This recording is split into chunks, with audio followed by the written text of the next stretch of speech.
Well, that was the deal. He would give me 1 million French francs, which is in fact was not a million French francs.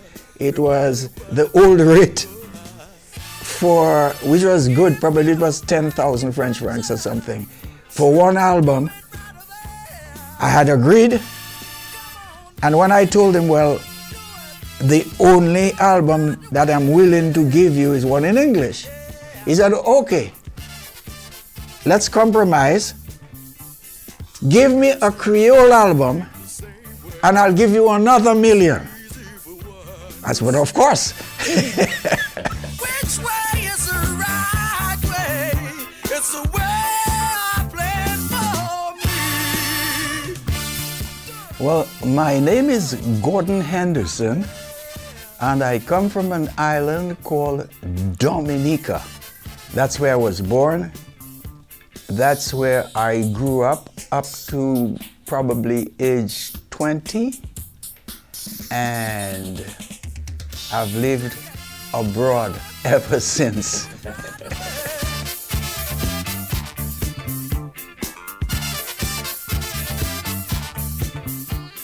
On one occasion, I was returning to Dominica on vacation, and I met an old friend that I produced later on in life called Ipomen Leova. Now, Ipomen Leova was one of the singers of a very popular band in Guadeloupe called Les Vikings, the Vikings. Now, one may be surprised why guys from Guadeloupe call themselves the Vikings. And he told me there is a guy who needs someone to write and sing a song for him on an album that he's doing, he's recording tonight. I said, but of course. I jumped on the opportunity. So this is the first time that I was really going to do a recording that would have been released. And a few good things happened. When they heard and saw the way that I worked, they offered me to join their band as the English singer. So on that record, he named me Slim, S-L-I-M. I might have been Slim. I know. So that's the beginning.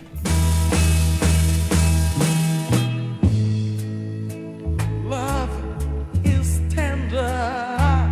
The first single, titled Love, was somewhat of a ballad. It became a big hit in Guadeloupe and in the Caribbean, and most of all in Suriname, which is in South America, which was at the time a Dutch colony. So Love moved over to Holland. So Mr. Debs was overwhelmed. It was the very first time that his productions went international. So he decided it was time for me to do an album. But I told him, well, I am dying to do an album, but the Viking, they were too Creole in their approach. So he told me I can do whatever I wish. He's given me carte blanche. So one of the musicians that I played with in high school, in the Rebs, was a guy called Fitzroy Williams, who had been touring the world with a group called the Gaylords. Yeah, well, in those days, the definition of gay was happy. So they were the Gaylords. I met Fitzroy Williams at the same time that Debs made his proposal. And I told him, but I really need a band. He said, well, okay, I'll come with you, and I'll also choose some very young musicians from Dominica that I know. So they came over, and I took them straight to the studio, and we were so happy with what happened. We wanted to represent the Caribbean. And from a historical standpoint, we came to the exile to represent maybe 90% of Caribbean people, because Caribbean people historically were exiled from somewhere else, either from Europe or from Africa. And then I added the word one because I thought exile, there could have been another band. And one with our youthful zeal to boast that we were number one, not only being the first, but number one. Hey, funky croquet. So Exile One became relatively famous only in Guadeloupe after the first album. But Henri Debs had a private club, a very exclusive place where the chic people of Guadeloupe went to, and he invited Exile One to perform every weekend at that club. And we built quite a reputation. Many of the Guadeloupeans who live and work in Paris, and they attended the club and the shows, and they thought that Exile One was really something new and fresh, and they were very happy. And one promoter of dances that used to take over Les Vikings to Paris occasionally decided to take Exile One to Paris to do a performance. But the performance was not a show like Exile One usually did, it was a dance. So we came over and we played our funk and our reggae and what we knew, and the people applauded. And after an hour or so, the promoter came and whispered to me as being the band leader, "You must do something to make the people dance, because they didn't come to see you perform and to applaud. And it is customary in France, if you disappoint the audience, they might send tomatoes or eggs and whatever." We had never known. So we said, well, okay, we will make them dance, or at least we'll try.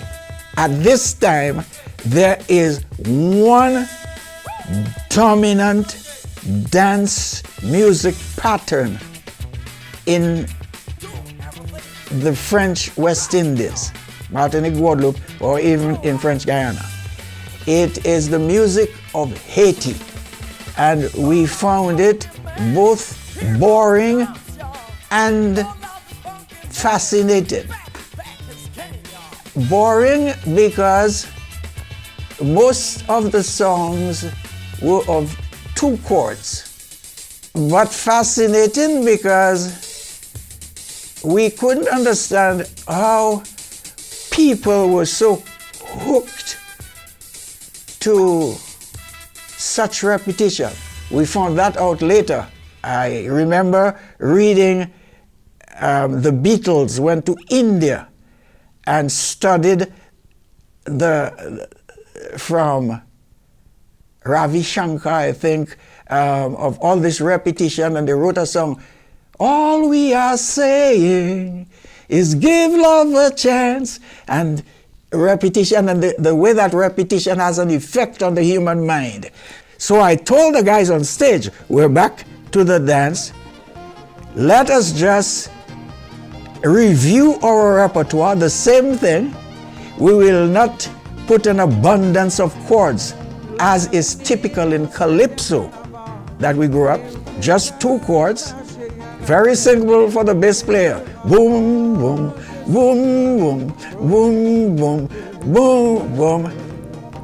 Play as Haitian as you can, but I know it will be difficult, but don't hesitate in throwing in a little calypso and leave the rest to me. And I maneuvered And I started singing and they started playing the same two chords and everybody started dancing. And this is where Cadence Lypso was born, in Paris, France.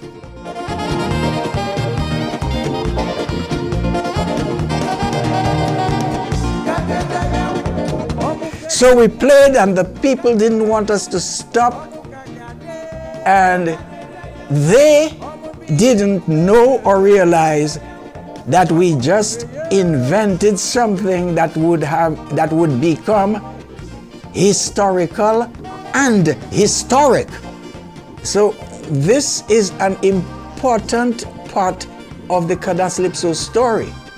So I went to this record company with Mr. Suleiman, and he said, I want whatever you did that made people dance. And the Creole record had the same impact that it had in the dance hall where Cadence Lypso was invented. It became an immediate hit in Martinique, Guadeloupe, Dominica, Reunion Island. We started getting offers to perform in New York, Canada, all over the place. And I say this is where, by accident, I discovered my Creole identity.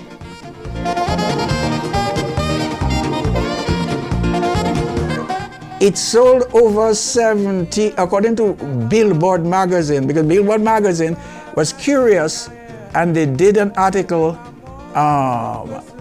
They couldn't understand how a Creole band could have sold 70,000 albums in France without the assistance of radio and television, or even a national label coming from the island. But that sold all over the place. It was pirated.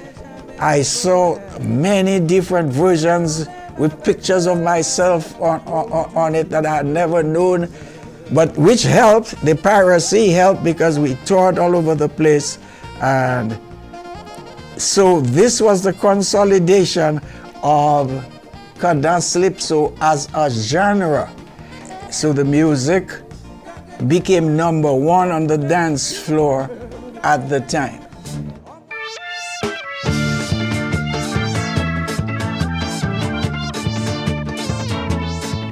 The major companies in France started showing interest, but more than interest, started making proposals.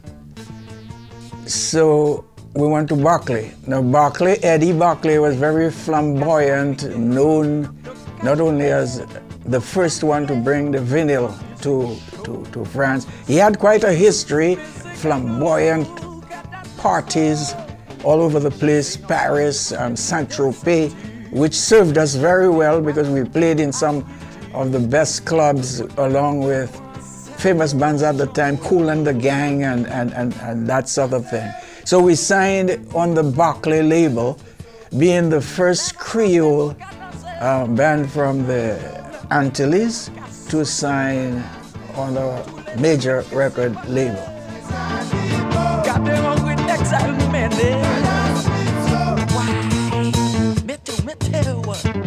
I created a record label called Soul Tone while being at Barclay. I wanted Soul for many reasons. One, I thought quite rightly that I could make more money producing and distributing, because there are drawbacks being with a major company. Some of them we would come up with these big scores that we sold 50,000 here and so on, but the royalties do not translate in the same way. Maybe quite rightfully, because they're big structure, 300 employees, and they have this. And I knew in my niche market I could sell 50,000 myself. So I decided I could use the musicians of Exile One on the name Soul Tone Orchestra and still maneuver. So that was one of the reasons. Another reason is when Exile One became successful, almost every musician in Dominica, Martinique, Guadeloupe, Guyana came to me telling me they want to be produced as if it's a duty. So there were requests from left, right, and center. So all these reasons combined led me to start that label. People considered Soul Tone as the pinnacle of the Calypso movement. The Zouk thing has a direct link with Calypso because we could say it's a musical transition from one generation to the next.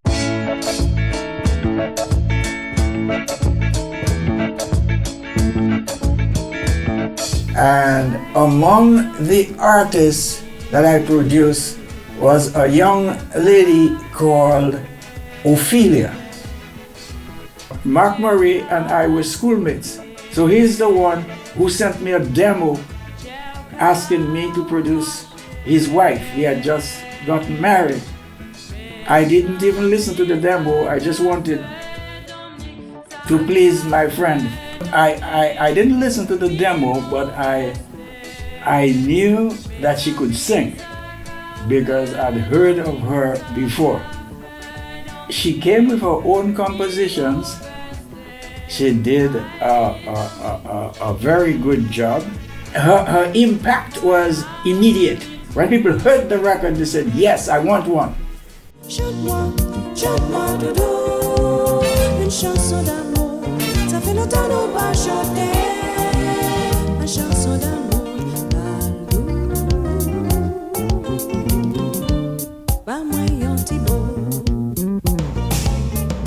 Now, Ophelia became very, very successful, in fact, because her records were in such demand that for the first time in the Caribbean or in Guadeloupe, we had to meet the demand. We had to get a printry to print record jackets that we would fold and stick ourselves, get the vinyl records from Barbados, get them into Guadeloupe because it was just too slow to print in France and ship over there. But the business was working so well that I created a Soul Tone France in Guadeloupe, mainly for Ophelia. I gave her the name La Grande Dame de la Musique Antillaise, which she didn't like at all, and quite rightfully so, because she probably was in her early 20s. I started calling her Grande Dame, but it was really to blow up the buzz, if you will. So that's the Ophelia story.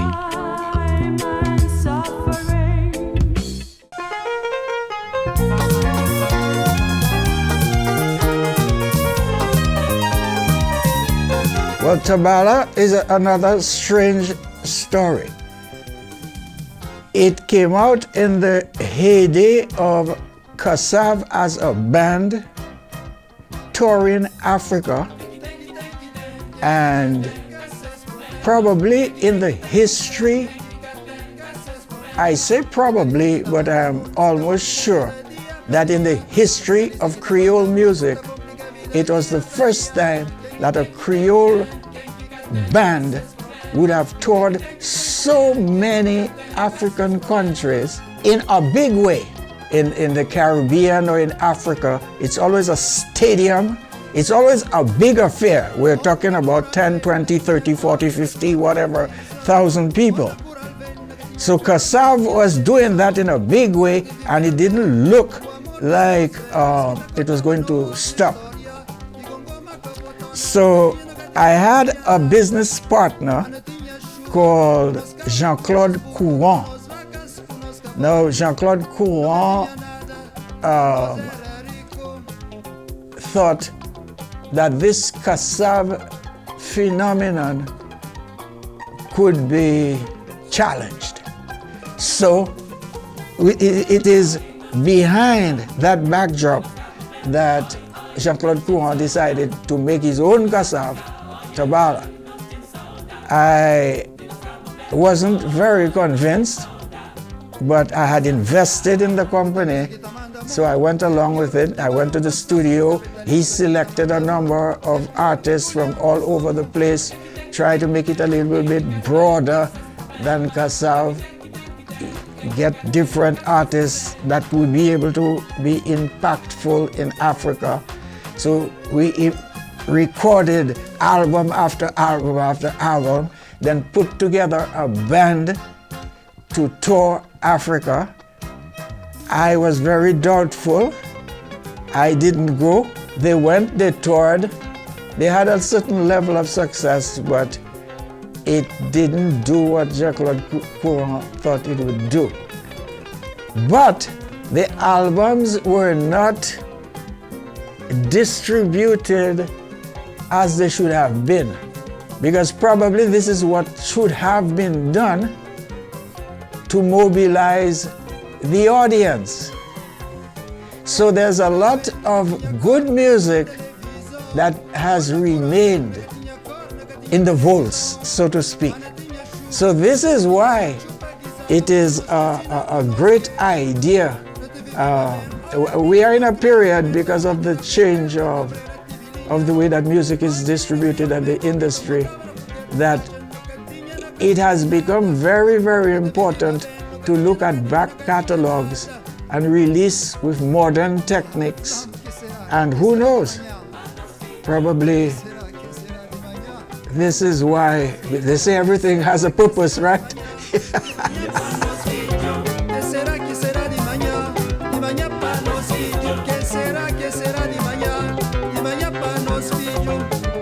I have had many proposals, because when the music moved into digitalization and streaming and the new methods of distributing music, I had already decided that I do not want to get involved, because at first I couldn't understand how to monetize music in that way.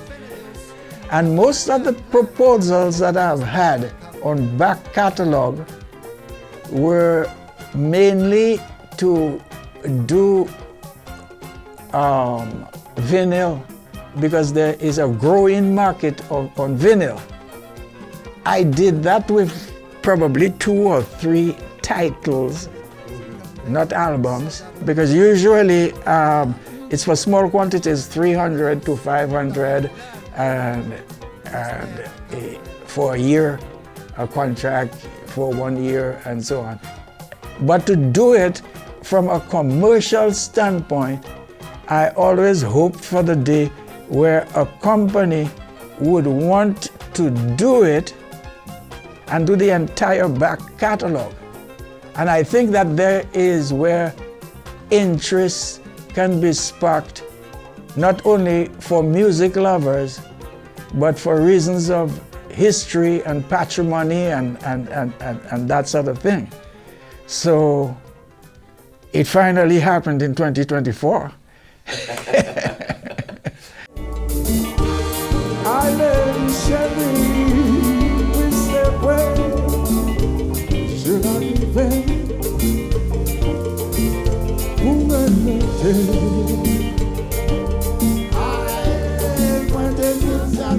When I first spoke to you, you reminded me of some guys in Martinique.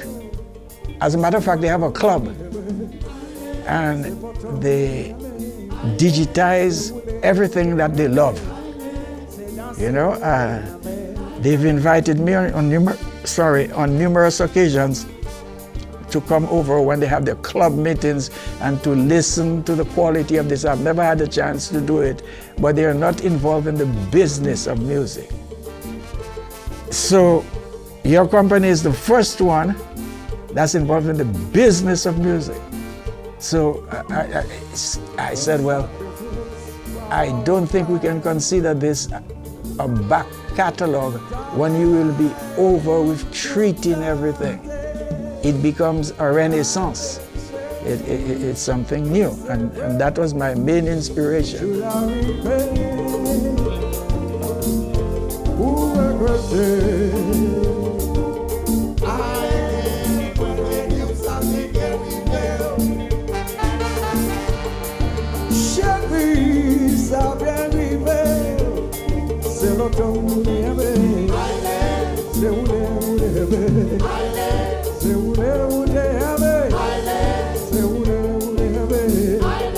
Well, we all have a secret hope of being immortal.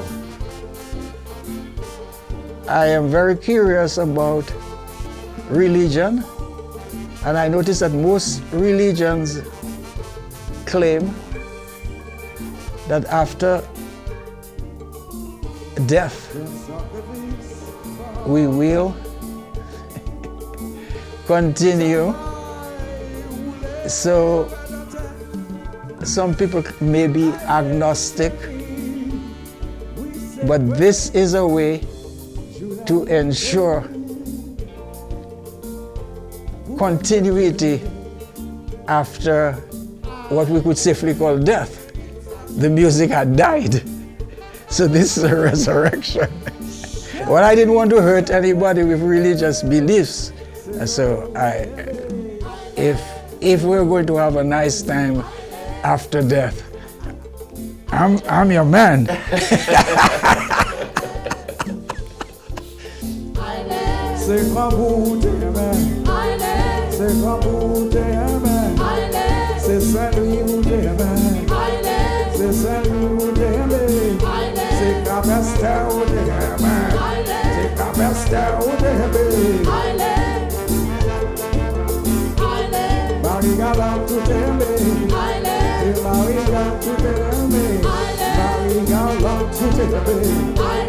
Tululu,